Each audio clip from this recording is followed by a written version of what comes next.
The Seventh Tower by Garth Nix. Book 2, Castle. Chapter 18. Milla woke on the deck of an ice ship. For a moment she was disoriented. Then she felt the familiar bone under her feet and the wind in her hair. She heard the screech of the ship's runners on the ice. But something was not quite right. She looked down at herself and saw that she was not dressed in the full furs she should be wearing on deck. And her Merwin hornsword was gone, as was her knife and throwing crescent. How could she have been so careless as to come on deck unclothed and unarmed? The color of the sunstone on the mast was wrong. It had an unpleasant greenish tint that made the ice look sickly.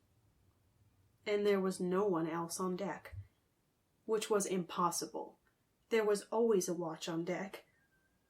Milla looked around. There was no obvious sign of an enemy, but she felt an unwelcome presence. She slowly went to lower her mask, but it wasn't there either. Puzzled, Milla ran her hands over her hair, which was strangely long.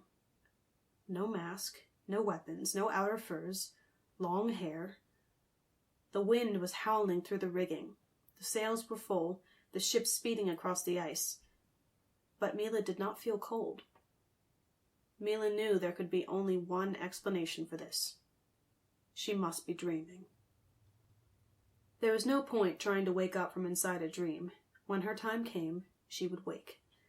She took a deep, slow breath and sat down, drawing her legs up underneath her. Then she bent forward and laid her forehead on the deck between her spread palms. She began to breathe in the fourth Ravkir pattern, which would send her into an even deeper level of consciousness, deeper and further down than dreams. She didn't hear the creatures that came swarming over the sides of the ship, or feel their jaws and claws upon her. She didn't notice them disappear, or saw the ship hit a huge rock and go into a cartwheeling explosion.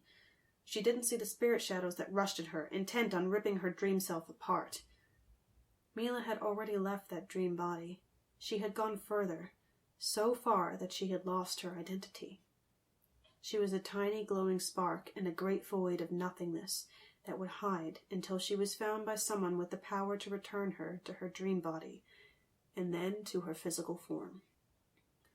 Two different people were alerted by what Milla had done.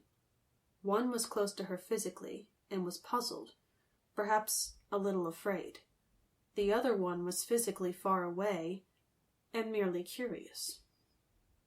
The first was Fashnek, master of the Hall of Nightmares. He had gone into Milla's dream and seen the ice ship. That had been Milla's dreaming. But when Fashnek began to change it, sending monsters to attack, Milla's dream shape had not responded as an underfolk or a chosen would. She should have run screaming and crying, trying to wake up. But she had stayed completely still and uncaring, and the monsters could not touch her. Fashnek had put a great rock in the ship's path and destroyed the vessel in the crash. But still Milla's dream shape had not been touched. The piece of deck she lay on had simply sailed through the air and landed perfectly on the ice. Fashnek had called on his own and other spirit shadows then, bringing them directly into her dream. Even they could not touch her. Their shadow claws and teeth simply passed through the dream girl. She did not respond in any way. Fashnek became angry. He retreated back into his damaged flesh to change the settings of the sunstones, to focus more power on the prisoner in the crystal globe. He sent a message, too, advising his own master that he had found someone whose dreams resisted his power. While he was out of Milla's dream, another person entered it. She came skating across the ice, though her boots had no skates, and with each sliding footstep she moved farther than any real skater could. She wore no furs, just a plain black robe. Her eyes shone like stars, and her long hair was as white as the ice. Tal would have recognized her as the crone of the Far Raiders. Here in Milla's dream, she was younger and taller by half a stretch. She looked at the wreckage and sniffed at the ice around Milla's bent-over dream body. Whatever she smelled made her nose wrinkle. She did not touch Milla, but turned away and shouted out into the darkness. The shout shattered the ice in front of her and sent pieces of bone debris flying into the air. The shout was answered almost immediately. More black-robed figures came skating in over the ice, more star-eyed crones arriving in 2s and 3s until 40 of them clustered close. They did not speak, but gathered around Milla's dream body, waiting for someone. Eventually, that someone came.